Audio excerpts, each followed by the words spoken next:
अभी एक गाना बड़ा ट्रेंड चल रहा था, ठीक है, मैं चाहूंगी कि आप सबके बीच में मेजर ही रहेगा। हो हो हो हो ला ला ला ला ला ला ला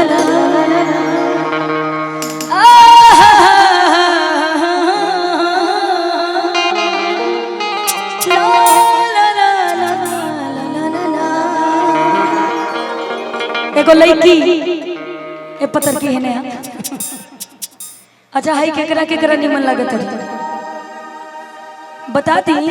अच्छा है ने पूछी हाई निमन लागत है ना। बच्ची मैट्रिक पास हो गई कि नहीं? पास नहीं, आपसे नहीं पूछ रहे हैं, जो बच्चा बैठा है। हाँ निमन के जगह पर सुनर लागत है।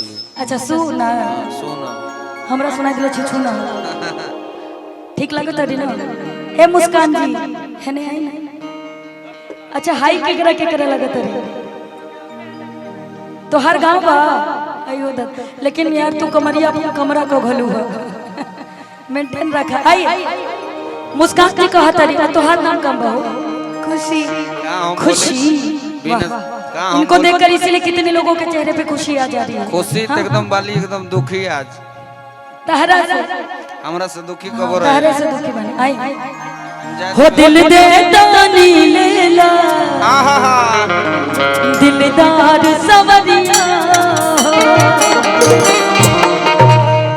कई दीहानी तुम्हारा नाम हो कई दीहानी तुम्हारा नाम इजारे उमरिया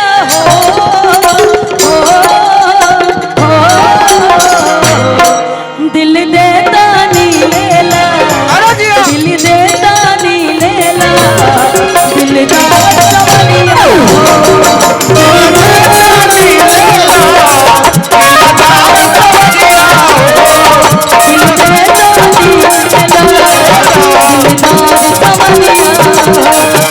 कई दीहानी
ओढ़ी